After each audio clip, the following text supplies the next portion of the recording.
यो चिकन चटपटी यति मिठो र पौष्टिक छ कि यो गर्भवती बालबालिका र वृद्धलाई समेत खान मिल्छ। यो चटपटी बनाउनको लागि चाहिँ बोनलेस चिकनलाई पर भुट्नुपर्छ। पानी चाहिँ उडेर गएन र कराईमा यसरी घुम्यो भनेदेखि चाहिँ यो कराई ठिक्क मात्रामा तातेको छ भनेर बुझ्न सकिन्छ।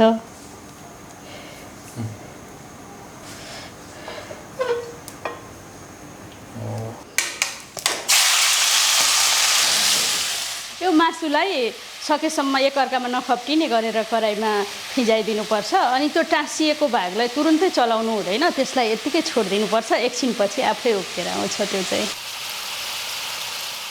हामीले अघि फिजारेर छोडिसकेपछि त्यो मासु चाहिँ आफै उक्केर आउँछ माथि।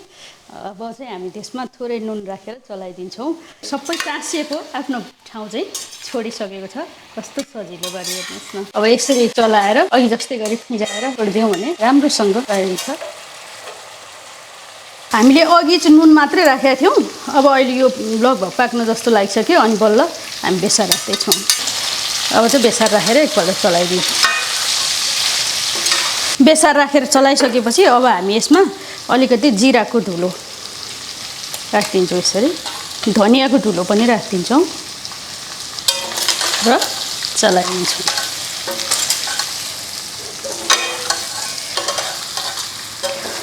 हाम्रो चिकन चाहिँ फ्राई भएर रेडी भइसकेको छ।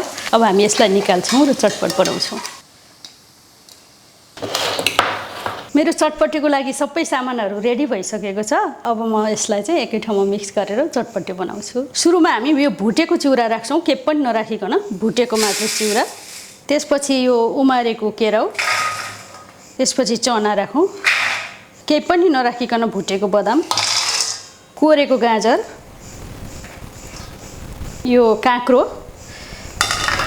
प्याज राख्छौँ, चिकन फ्राई गरेको, यो धनियाँ राख्छु यसमा, खुर्सानी, हरियो खुर्सानी, नुन राख्छौँ हामी स्वाद अनुसार। अघि चिकनमा हल्का नुन हामीले राखिसकेका छौँ, त्यही भएर अरूलाई ठिक्क हुन गरेर। यो भुटेर पिसेको रातो खुर्सानी हो। अब यसमा निचर्छौँ कागती। अब हामी यसमा अघि फ्राई गरेको चिकनको त्यो तेल बाँकी छ नि, त्यो तेल पनि यसमा राख्छौँ।